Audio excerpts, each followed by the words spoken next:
If I told you one single Avs player recorded one single point, and that was all of the scoring from the Avs in a game, do you think the Avs would win? Well, they did. Avs win over the Utah Mammoth 1-0. A significant portion of the Avs forward core was just not all that good in this game, including some of their best players. You did have some quality. The Avs third line was dominant in possession. Gabe Landeskog was the consistent beast that he always seems to be, and there were even a decent amount of good chances. Marty Necas had a breakaway towards the end of the first period where he beats Vitek Vanacek clean, but it goes off the crossbar and out. The Avs were held to just 26 shots in the game, which is the third lowest shot total of the season for the Avs. In fact, this was just the 7th time all season that the Avs had been outshot by their opponent at all. So I think it's safe to say that this was not the Avs' best game. And that ended up not mattering. Why? Because Scott Wedgewood. If Utah put a shot on goal, Scott Wedgewood stopped it. And even the pucks that somehow seemingly went through Scott Wedgewood did not go in the net. Except for maybe this one.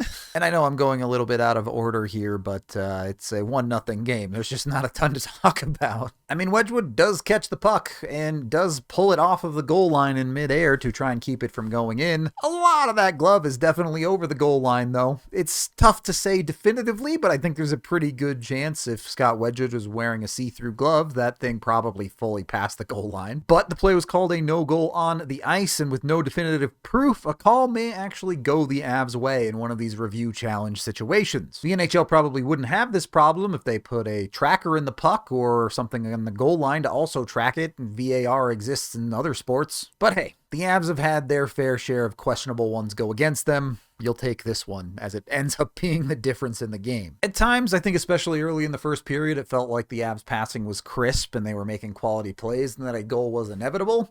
But through the second and third period especially, it all fell apart to slop. The whole game became a sloppy, ugly mess. And the only goal of the game is a purely individual effort. Utah is breaking out, looking to go up the wall here to the red line, and Girard is on his man and ready to cover him, and that's exactly what he does. He deflects with the stick, or rather disrupts with the stick, doesn't actually get the deflection. This deflection is going to come in off of his skates, and he's able to collect the puck, and with Utah trying to send all of their effort towards the offensive zone, it's a clean-ish breakaway from Sam. You get a typical NHL camera experience moment, but Sam's able to keep just enough distance to be able to go to his backhand, and that thing is in the corner. Sam Girard is widely considered one of the worst shooters in the NHL, and for a defenseman that often shoots from the point, that's definitely true.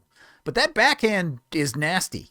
That backhand is better than some forwards on the Avs' backhand. After what was a slow return to action from Girard from his injury to start the season, he now has 5 points in his last 5 games and seems to be clicking on that offensive side a lot more like what you would expect from him. I do still think the Sams pairing has some issues in their own zone, but right now you feel comfortable to ride the Avs defense as is. Yes, when you get to the trade deadline and you're looking at potential options, Girard's name is probably going to come up. I'm not saying the Avs are definitively going to trade him or anything, but he is an option they have that's going to hold value around the league if they're looking to make a more significant move. Whether it's to keep him or to add to his trade value, plays like that are a win. And that was that.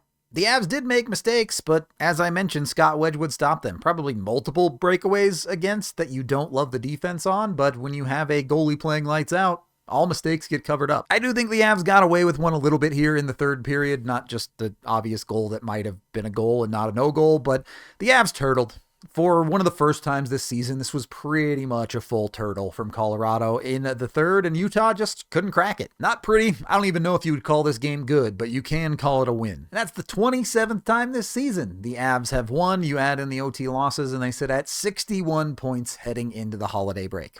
Literally never done in the modern NHL history when, there were actual teams in the league. It's a short review, but that's what happens with a 1-0 game where not a ton goes on, and the Avs get the win. You have a 6-game win streak, you get to rest and relax and enjoy the family, and I hope y'all have a great holiday, or if you don't celebrate, a great handful of days. Whatever it is, Avs are really fun. That is the end of this game video review. Thank you for watching.